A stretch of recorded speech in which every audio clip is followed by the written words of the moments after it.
Yes, it's moving along. Christmas shopping has been moving good. Just picked up a head of lettuce for Conway Tweedy. And tying a little blue ribbon on it, little holly, little red velvet on it. He's going to love it. He'll eat the ribbon, too. But outside of that, it's moving along. Conway Tweedy loves that lettuce. He gets all lettuced up on a Friday night. Falls over in his cage. I can't help it, you know. I got a soft spot in my head for guinea pigs. Yeah. Oh, yeah. Hello, Test. Hello, Test. Hello, Test. Do you mind if I sing the only verse that I know of A Christmas Carol, please, Ed, if you will? The hose with Boston Charlie, Walla Walla Wash, and Kalamazoo. Norman's freezing on the trolley.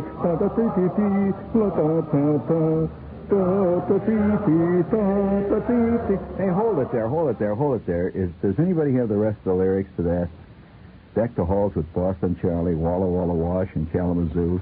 Norman's freezing on the trolley. Da da da da da da da da. I could sing for you. That's Walt Kelly wrote that, right? That's a famous pogo thing. Deck the halls with Boston Charlie, Walla Walla Wash, and Kalamazoo. Norman's freezing on the trolley. Oh, listen, for those of you who are hung up on facts, incidental trivia type stuff, we have a bit of information here. If you're having Christmas card problems, and I just don't have that problem. I gave up sending any type of Christmas card some time ago. I don't. I'm me and Ebenezer Stooge. We just walk around and say, bah, humbug. Yeah, well, it's not that I'm against Christmas. It's just I'm a tight varmint. I mean, I walk around. I don't send Christmas cards. And for the benefit of those of you who are, hung up on facts, Christmas cards, the first Christmas card was engraved by Louis Prang at Roxbury, Mass. When do you think the first Christmas card was sold? Ever? What would you guess? 1967, would you say? I mean, let's face it, nobody has a memory that goes past, at the very outside, 1965 in this year. Nobody wants to concede. Remember anything, because the more you admit you remember, the more you concede the time has passed in your life. If you could possibly arrange it so you couldn't remember yesterday, you would have been born full-blown this morning. And everyone would concede you're the youngest guy, and they sitting around there at O. Henry's, flipping for the martinis. So, But seriously, friends, the first Christmas card was engraved by Louis Prang, which is an unfortunate name, at Roxbury, Mass. in 1874. 1874 for export to England. They did not sell them here in America in those days. They were only sold, they came back to America then and were sold to the American trade the following year in 1875. Louis tried them out on the English marks. They went over pretty good. That was back in the days, 1874. That was when Charles Dickens was writing. You know, Dickens, he's the guy that created the greatest Christmas character of them all outside of Santa Claus. That would have to be Ebenezer Stooge, wouldn't it? Yeah, and his partner, Barley. What was the first name of his partner? Anybody know the first name? Remember Barley walking around with rattling his chains? He was a ghost. Don't you remember that? Sure. Well, what was his first name? He had a first name. And what was the name of Ebenezer Stooge's sister? Aha! There's a piece of Christmas trivia. Thank you. That's right. Fine. Thank you. That's right. Mr. Barley has just come in with a piece of mincemeat pie here. So a celebration goes on continuously here. You know, the one thing that sets New York apart from all the rest of the country is that it begins, this is a corporate celebration, it begins celebrating in its offices, I would say, late in October. The celebration for the holidays begin. They will not peter out until sometime around the middle of March. And in the meantime, of course, the bottles are collecting in the bottom of the air shaft. We've got 12 million Seagram benchmark bourbon bottles out there, Oh, just a great time. And we're getting those lyrics, though, so in just a moment we'll sing those carols for you. This is our last show before Christmas, it's Friday. And the Christmas spirit is upon us. And as you probably noticed, Slav art has just marched out to the fore this year. Here on Park Avenue, there's a big brouhaha, in New York. There's this bank put up these gigantic tin Christmas trees. That's a magnificent example of Slav art. Yeah, on Park Avenue, up to 53rd there. They got these giant tin Christmas trees lit up with very bright white light bulbs. And they stretch about 4 stories high. They're enormous. And what is the crowning touch of Slavism? That in place of the Star of Bethlehem on top of the Christmas tree, they have put their corporate emblem on the top. Yes, indeed. That is the mark of the true Slav. Hi, George. Yes, indeed. You can often, when you work at a company long enough, you can often confuse a divinity for the boss. And in some cases, they're definitely interchangeable. Ed, do you have that queued up there again? Let's try it again. Here, let's try it. Here we go. Once again. The halls with Boston Charlie, Walla Walla Wash, and Kalamazoo. Norman's freezing on the trolley, smaller dollar, cauliflower, alligaroo. Don't we know Orange Barrel, Lullaby, Lily Boy, Louie the Lou, Trolley Molly, Don't Love Harold, Bula Bula, Pensacola. Uh-oh, we got off on that one. That's great. I like that. That's one of my favorites. Yeah, that's good, except I got kind of off on the end there, but that's just typical of my lack of general talent. Deck us.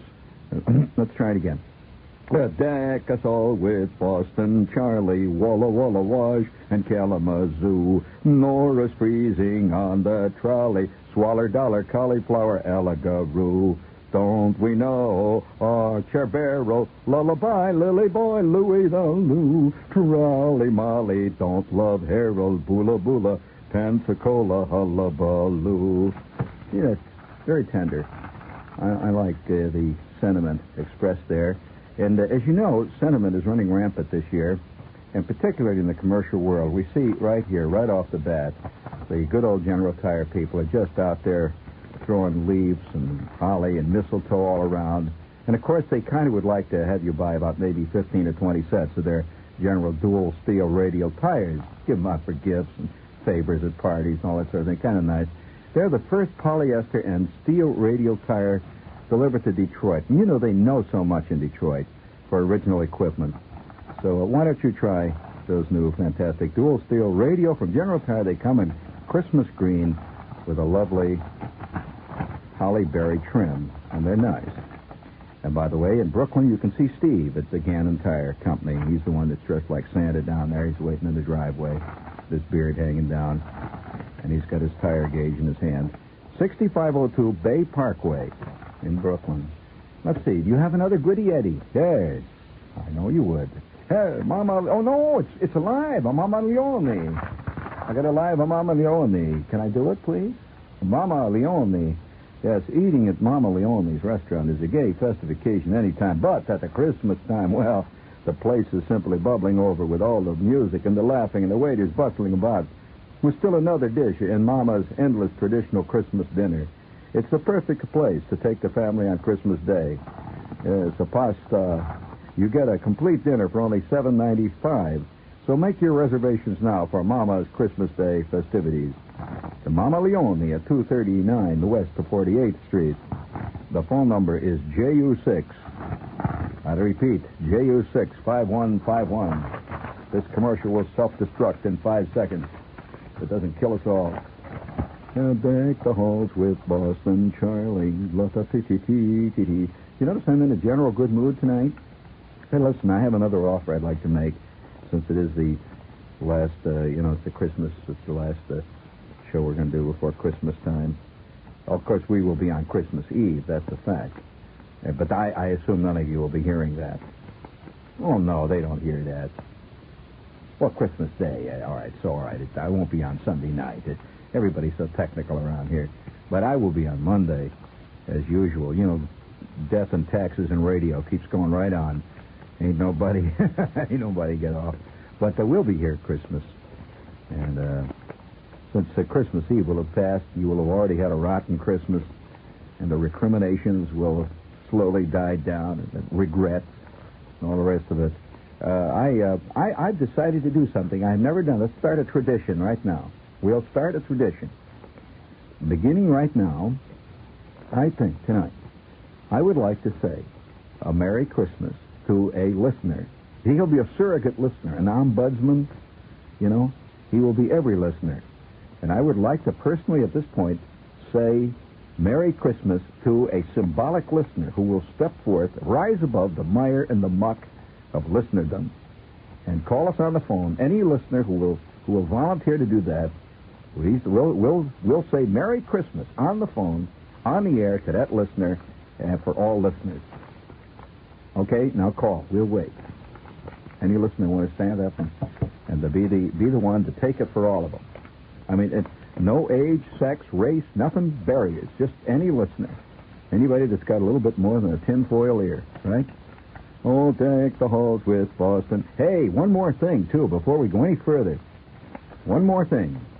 Yes, sir. We've been getting all kinds of reports from all over town, and they've been shipping them out all over town, and a lot of people have been writing and calling and everything else about my new book, The Ferrari in the Bedroom, a mysterious, sneaky book that, by the way, has a self-destruct binding that'll blow your uncle's eyebrows right off his ears around February. So if you've been looking for the book, Ferrari, The Ferrari in the Bedroom, published by Dodd Mead, I have just gotten a note from the publisher that they shipped out a whole 9 more carloads around town. So The Ferrari in the Bedroom, my newest epic, which, by the way, will be reviewed publicly the 5th of January, that's the pub date, is now, again, I repeat, is in all the bookstores all over the country.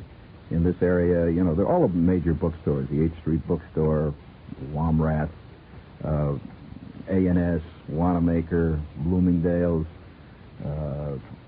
Macy's, Gimbel's, the whole schmoo, Corvettes, all of them. You go in and you say, I want The Ferrari in the Bedroom by Gene Shepard, published by Dodd Mead, and you'll start the great rush. The great rush past the Snoopy counter. This is WOR, New York. Of course.